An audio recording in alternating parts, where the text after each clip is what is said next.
মধ্যপ্রাচ্যের অন্যতম বৃহত্তম ও মর্যাদাপূর্ণ বইমেলা শারজাহ আন্তর্জাতিক বইমেলা প্রতি বছর সংযুক্ত আরব আমিরাতের শারজাহ নগরে অনুষ্ঠিত হয়। টানা ৪৩ বছর ধরে ইসলামী শিল্প, ঐতিহ্য ও জ্ঞানের ধারক হিসেবে এই মেলা অনুষ্ঠিত হচ্ছে। তবে এবারের আয়োজনে যুক্ত হয়েছে এক বিশেষ ঐতিহাসিক আকর্ষণ, ১০০০ বছরেরও বেশি পুরনো পবিত্র কুরআনের এক বিরল প্রতিলিপি। বাংলাদেশের একমাত্র স্মার্ট সিটি বসুন্ধরা এখন আরো নিরাপদ, আধুনিকতায় আরো এক ধাপ এগিয়ে।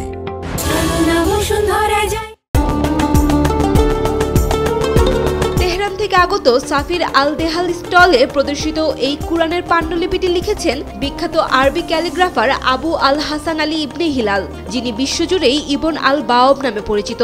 তার হাতে লেখা এই পাণ্ডুলিপি যেন দর্শনার্থীদের ফিরিয়ে নিয়ে যাচ্ছে হাজার বছর আগের শিল্প সুষমায় ভরা যুগে, যেখানে কালি, কলম আর বিশ্বাস মিলে গড়ে উঠেছিল এক অপূর্ব ঐশ্বর্য।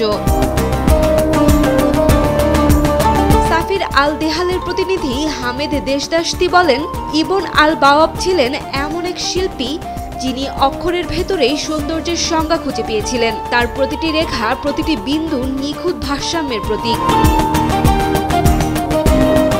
এই কুরআন লেখা হয়েছে নাস্ক লিপিতে, যা ইবন আল বাওয়াব নিজেই পরিশীলিত করে আধুনিক রূপ দিয়েছিলেন। পূর্বের কুফি লিপির কঠিন গঠন ভেঙে তিনি এনেছিলেন তরলতা, পাঠযোগ্যতা আর কাব্যিক ছন্দ। আজও আধুনিক আরবি ক্যালিগ্রাফির ভিত্তি সেই নিয়মেই গঠিত। পাণ্ডুলিপিটির স্বর্ণালঙ্করণ, ফুলেল বর্ডার ও অধ্যায়ের নাম সবই শিল্পীর নিজের হাতে তৈরি। তিনি ব্যবহার করেছিলেন কাজল ও গাম অ্যারাবিকের মিশ্রণে তৈরি প্রাকৃতিক কালি এবং বিশেষভাবে কাটা বাঁশের কলম, যা এক আঁচড়েই পাতলা ও মোটা দাগ সৃষ্টি করতে পারত। দেশদাশতি বলেন, এটি কেবল ধর্মীয় পাণ্ডুলিপি নয়, এটি মানব সৃষ্টিশীলতার এক অনন্য নিদর্শন। কোনো যন্ত্র বা প্রযুক্তি মানুষের হাতের এই শিল্পের সমকক্ষ হতে পারবে না। মূল পাণ্ডুলিপিটি বর্তমানে সংরক্ষিত আছে আয়ারল্যান্ডের চেস্টার বিটি লাইব্রেরিতে, আর তার নিখুঁত প্রতিলিপি এখন শারজাহ মেলায় সবার জন্য উন্মুক্ত। ইসলামী শিল্প ও ঐতিহ্যের জীবন্ত সাক্ষী এই পাণ্ডুলিপিটি এখন মেলায় আসা যে কেউই দেখতে পারবেন।